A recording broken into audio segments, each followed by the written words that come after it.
Hello, everybody. This is Ron Dittmars talking to you from the Erasmus Academy recording studios. And today we are launching into a new series on Origen of Alexandria. And our guest speaker today is Chad. Chad, you want to introduce yourself? Sure. I'm Chad Houck. I live down in Waco, Texas. I'm a doctoral student in church music at Baylor University, emphasizing composition and continuing my German studies. Great. Okay. Chad has been a guest with us before. You may have heard him earlier. And so we're going to take a look at this sort of a statement or description of Origen of Alexandria, especially the title is called Das Grundmotiv im Origenes Denken. And as you know, Origen's dates are 184 to 253. He was an early Christian scholar, ascetic, and theologian who was born and spent the first half of his career in Alexandria. He was a prolific writer and wrote roughly 2,000 treatises on multiple branches of theology, including textual criticism, biblical exegesis, biblical hermeneutics, homiletics, and spirituality. He was actually one of the most influential figures in the early Christian theology and apologetics and asceticism, and is often described as the greatest genius the early church ever had. Quite a statement there. As you may know, he also produced the Hexapla, the first critical edition of the Hebrew Bible, which contained the original Hebrew text, as well as 5 different Greek translations of it, all written in columns side by side, which a lot of people who study textual criticism of the Hebrew Bible use even today. And he wrote hundreds of homilies covering almost the entire Bible, interpreting many passages as allegorical. So this is a picture that you see on the screen of Origen teaching the saints. I think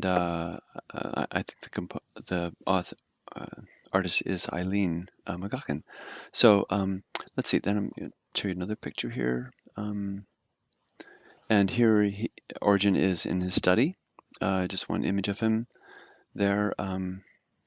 Great, very unusual and very great scholar. Okay, so the text we're going to look at is right here, and the title of it is Das Grundmotiv in Origenes Denken, the foundational motif in Origen's thinking, pro noia un paideusis by Origenes, in the case of Origenes.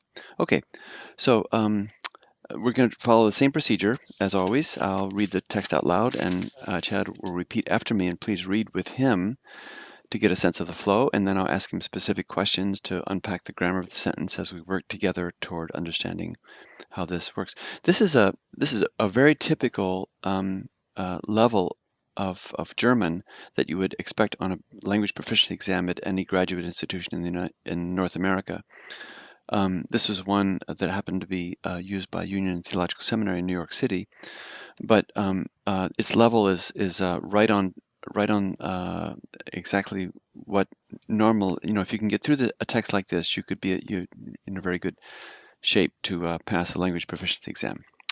So here we go. Origenes war der große Vermittler zwischen dem Christentum und griechischem Denken. Everybody? Origenes war der große Vermittler zwischen dem Christentum und griechischem Denken. Good. Can you see my mark here, Chad?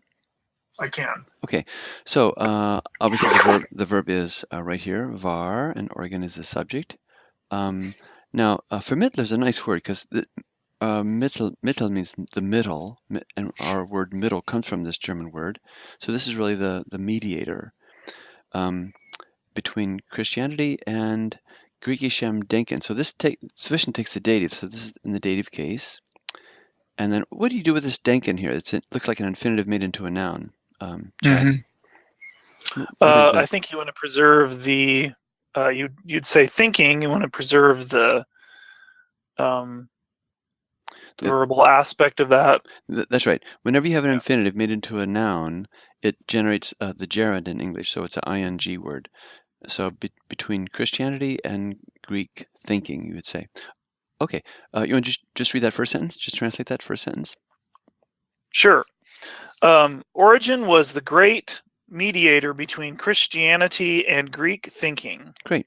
Going on. Nur wenige, wenn überhaupt jemand, haben wir verstanden. Everybody?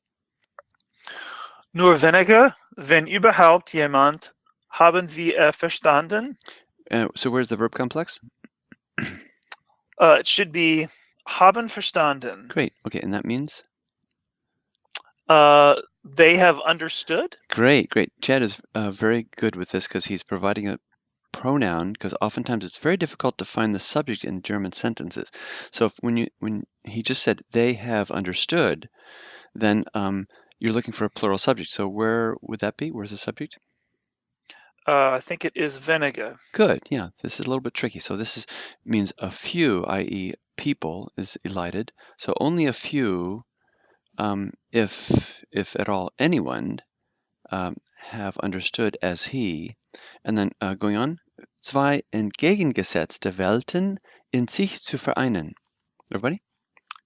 Zwei entgegengesetzte Welten in sich zu vereinen. So a few have understood as he, and then you have the complementary infinitive to unite in sich, in themselves.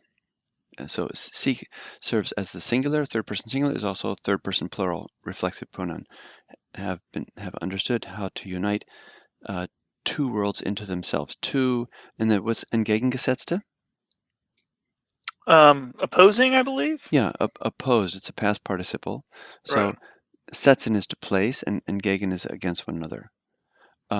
Okay, let's see. You just want to read that second sentence? Translate that. Sure. Only a few, when or if indeed anyone, have understood. Sorry, I lost my place here. As he. Have understood. Right, have understood as he had perhaps to unite two opposed worlds. Good. You could say to unite two opposed worlds, which is fine, or to unite two opposed worlds in themselves, or into themselves. Going on. War der große Lehrer der Kirche. Everybody? War der große Lehrer der Kirche. Aber gehörte mit zur Zunft der Philosophen. Everybody? Aber gehörte mit zur Zunft der Philosophen. So verb in that first clause, simply? Should be war. Good, yeah. So he was the great teacher. Here's a genitive of the church, feminine, der. And then where's the verb in the next clause? It's just gehörte. Yeah, and he belonged, and that always takes the dative. He belonged with, and this is, Zunft is the guild of philosophers. He belonged to the guild of philosophers, and mit just has a sense of belonged along with, is a sense of that. Great. Okay, let's go on. Wollte eines und nur eines, everybody? Wollte eines und nur eines. Durch das Christentum die Wahrheit erkennen. Durch das Christentum die Wahrheit erkennen. Good. You've got that ch here on the durch very very nicely. You've got that down really well. Okay, that's hard. So he wanted one thing. Wollte just where's the full verb complex in what you just read? Well, I would probably include erkennen with that as well. I mean, he kind of wants one thing, but then it combines with that verb for the last part of the sentence. Exactly. He wanted to recognize. Okay. Okay. But here you have the direct object. He wanted one thing you could supply and one thing only. Durch das Christentum, through Christianity, to recognize the truth. Going on.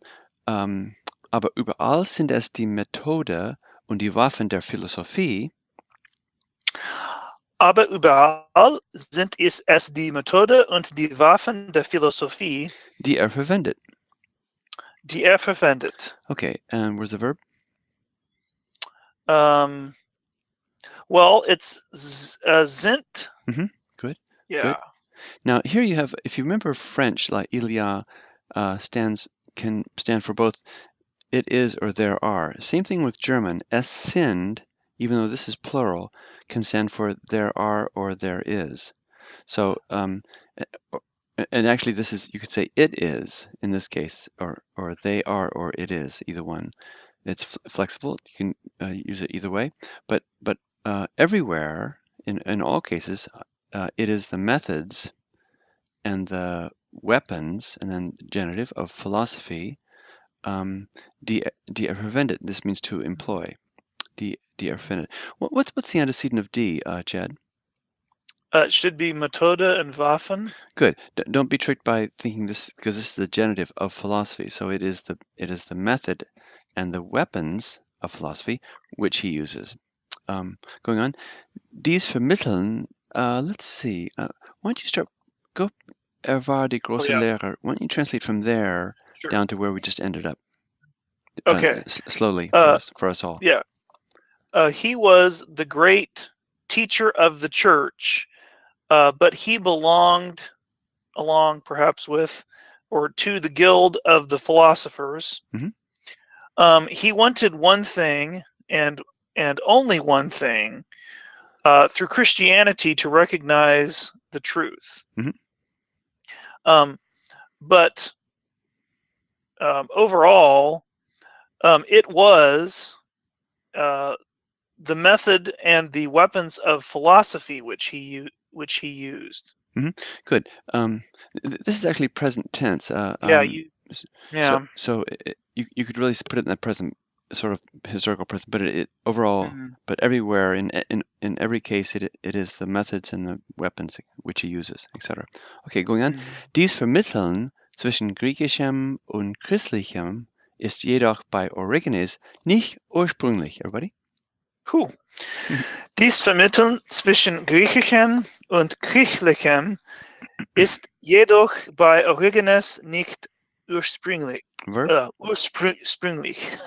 Verb? Sorry. The verb is ist. Good. Here's your verb. Let me just erase the other stuff so we can see it a little bit more clearly. Okay, ist. And where's the subject?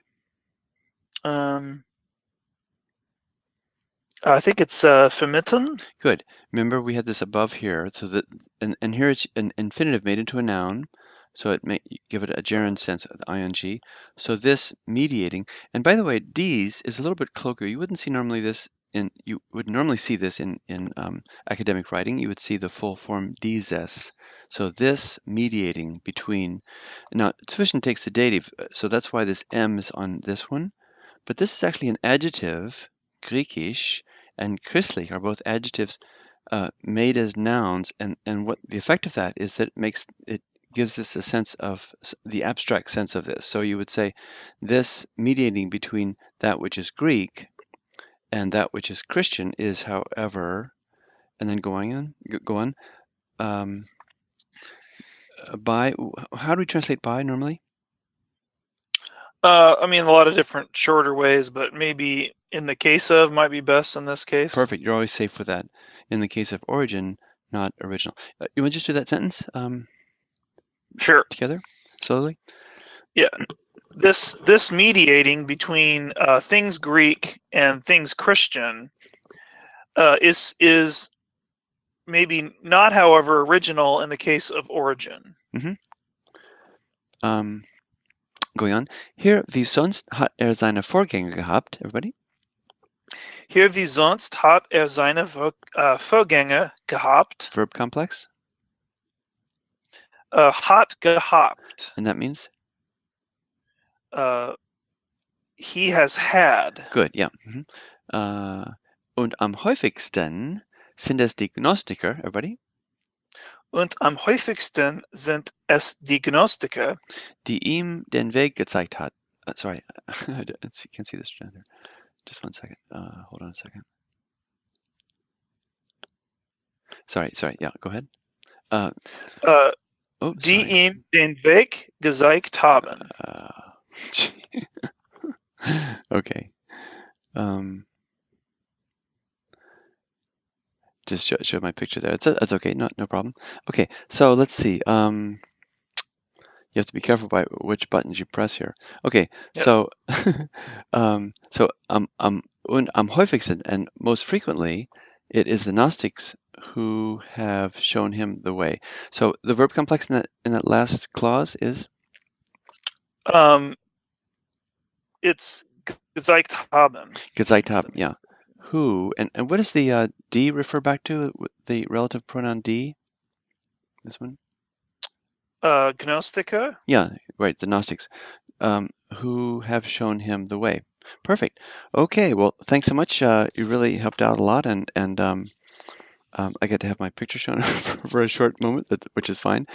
So hope you enjoy this session of this really great early church theologian. So thanks for tuning in, and see you next time. Bye-bye.